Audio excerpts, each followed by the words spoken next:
Look closely at the fabric of existence. What do you see?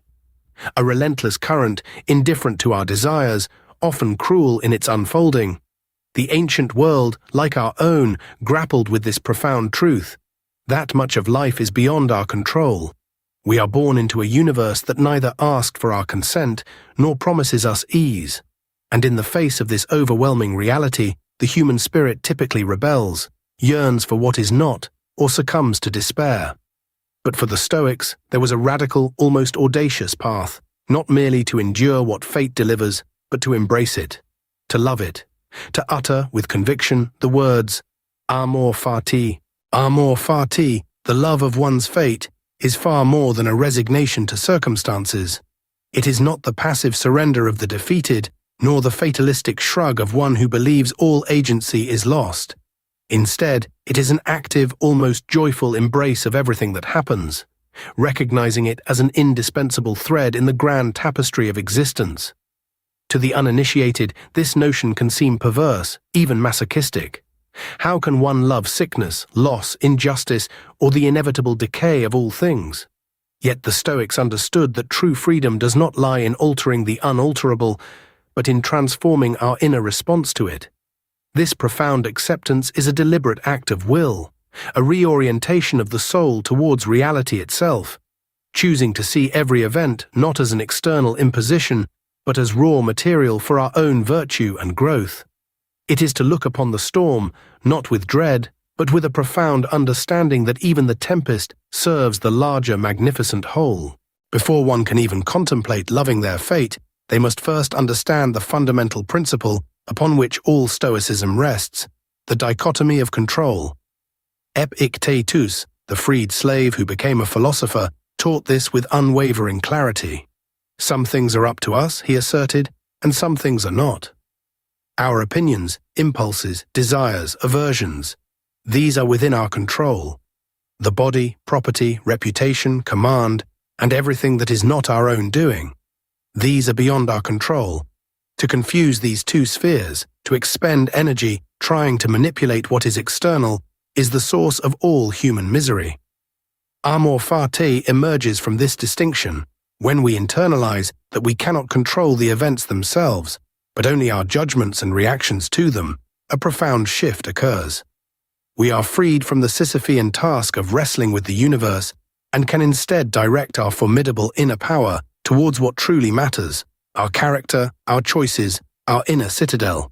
For the Stoics, the universe was not a chaotic void, but a rational, ordered cosmos governed by a benevolent providence, or logos.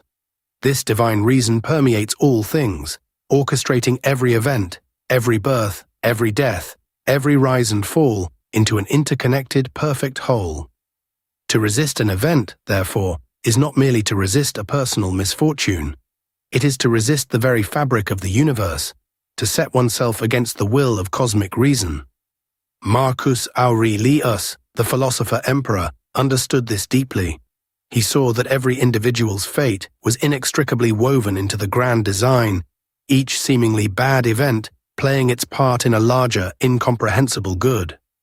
Amor Fati, in this light, becomes an act of profound piety, an alignment with the divine order, a recognition that everything that happens is exactly what should happen, not because it is deserved, but because it is necessary for the integrity and unfolding of the whole. What others perceive as calamity, the Stoic sees as opportunity. Adversity, in the Stoic view, is not a punishment but a test, a forge upon which character is hammered into resilience. Every obstacle, every setback, every pain is presented by fate as raw material, not to be avoided, but to be skillfully utilized. Marcus Aurelius famously likened an impediment to action as advancing action. What stands in the way becomes the way. This perspective shifts the paradigm entirely. The bad things that happen are precisely what allow us to practice courage, patience, wisdom, and justice. Without challenge, there is no growth. Without suffering, there is no fortitude. To love one's fate, therefore, is to welcome these trials, not with a grim acceptance, but with an intelligent understanding of their purpose in shaping our soul and solidifying our commitment to virtue. The more formidable the challenge, the greater the potential for demonstrating our inner strength. Seneca, the Roman statesman and philosopher, often reflected on the nature of misfortune and our response to it. He argued that truly wise individuals are not surprised by adversity. They anticipate it, integrate it into their understanding of life.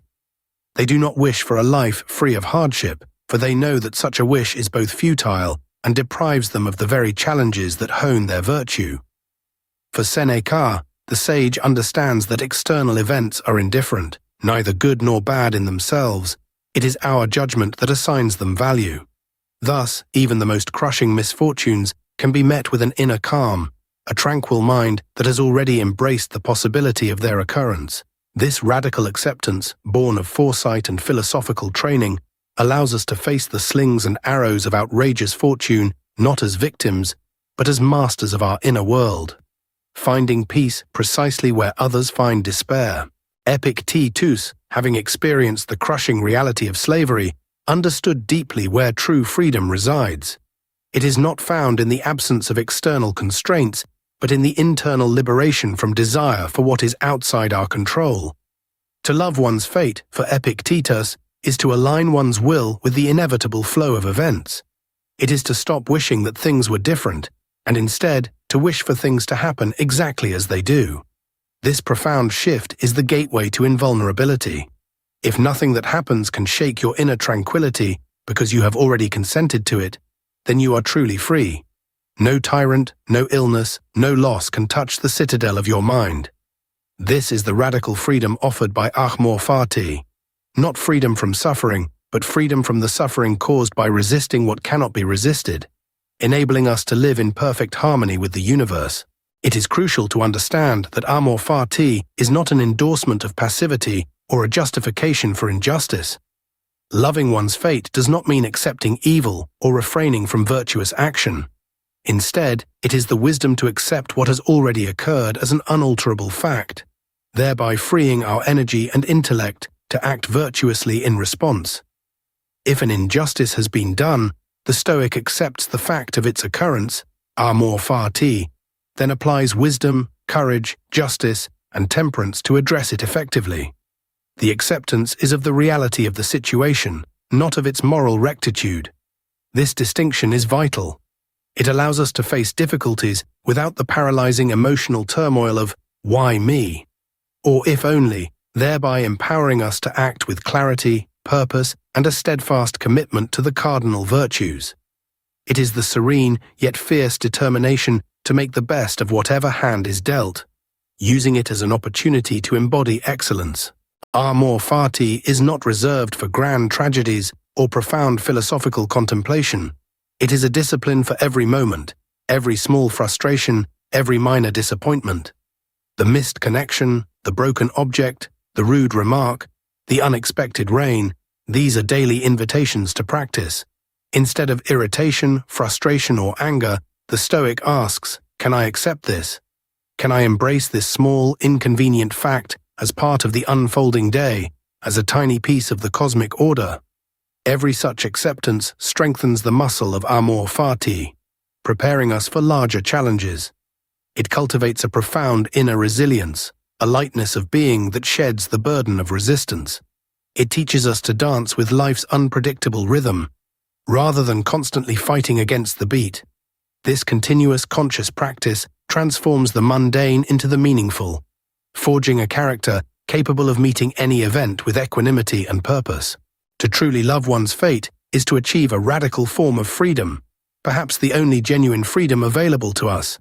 It is the freedom from fear, from anxiety about the future, and from regret about the past. By willingly embracing all that comes, the Stoic dissolves the very conditions that allow external events to disturb their inner peace. There is no longer a gap between what is and what one wishes were, no longer a battle between personal will and universal will. Instead, there is a profound, tranquil alignment.